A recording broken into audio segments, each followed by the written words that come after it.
this is Goodnight Stories for Rebel Girls. Hey, Rebels! This is Goodnight Stories for Rebel Girls, the interview. I'm your host, Natalie, and today we're talking to rock star Joan Jett. She narrated the story of her friend, Kathleen Hanna, the punk rock musician and feminist pioneer.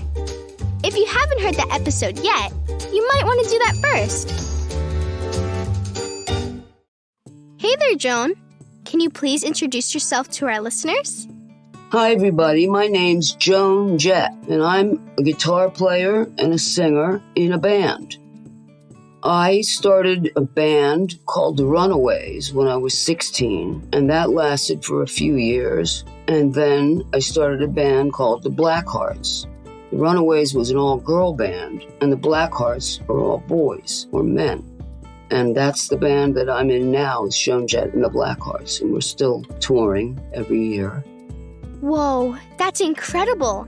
Can you describe what it's like when you're on tour? I know your band plays in front of thousands of people. What does it feel like to perform on stage?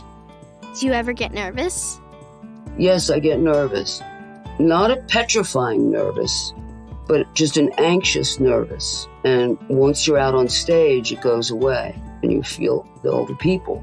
And it's incredible to be on stage with thousands of people. And it's kind of an indescribable feeling because you're connected is the way I explain it. It's just a good feeling. And people are singing and having a good time, and that is really wonderful.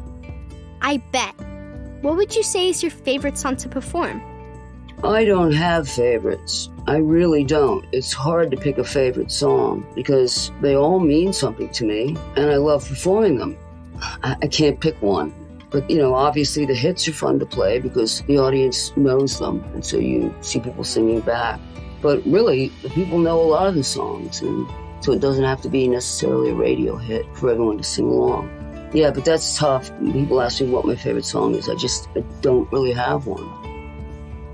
Ooh, I love that. And what was it like being a female rock star when it was almost entirely men on stage for so long?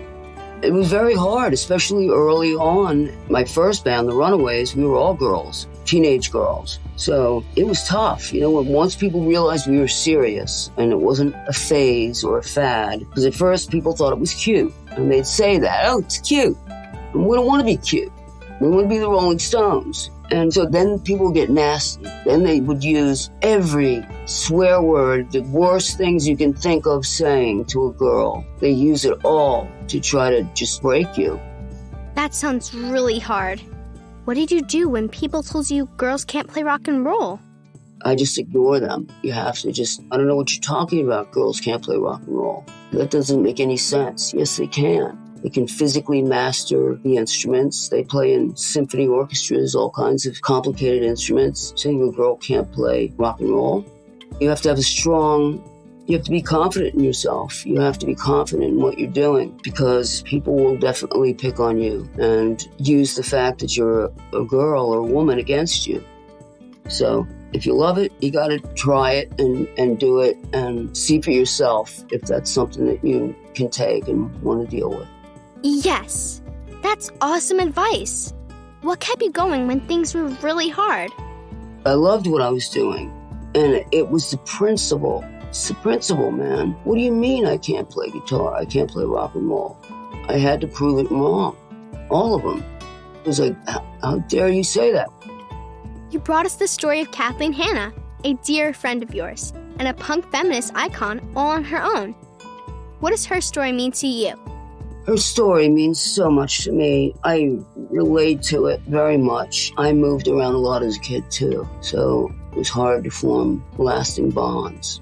And I kind of feel, in a weird way, like we're the same person.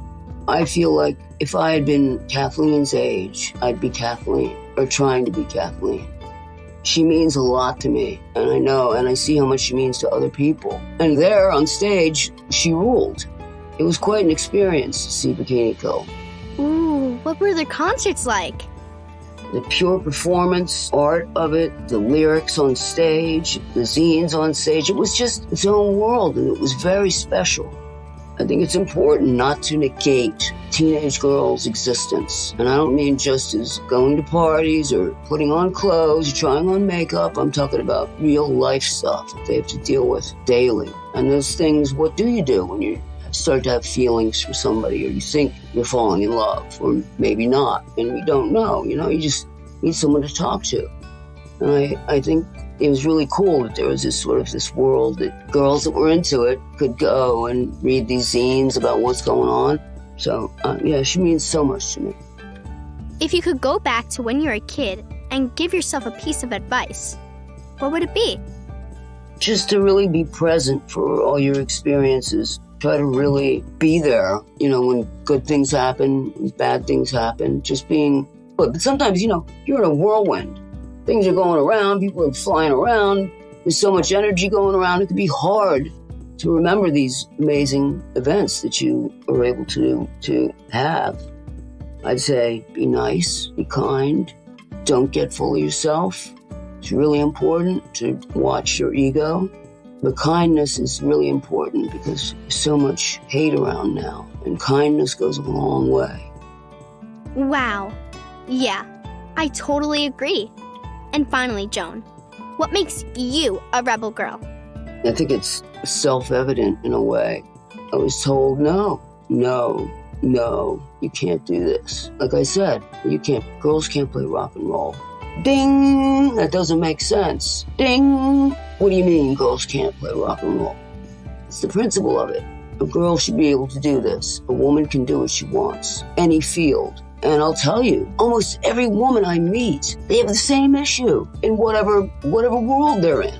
They have the same things that I have. The same cut downs, the same games, just the same attitude. And so I know I'm not alone. And I know that not a lot of women might not think that they can relate to my life in any way, but in a way our lives are very parallel except for what I do when I go on stage. You know what I mean? Otherwise, we're all the same, basically. You're right. We women and girls are amazing.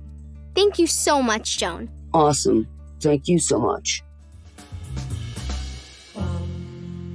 And thank you for listening. Catch you next time. Rock on and stay rebel.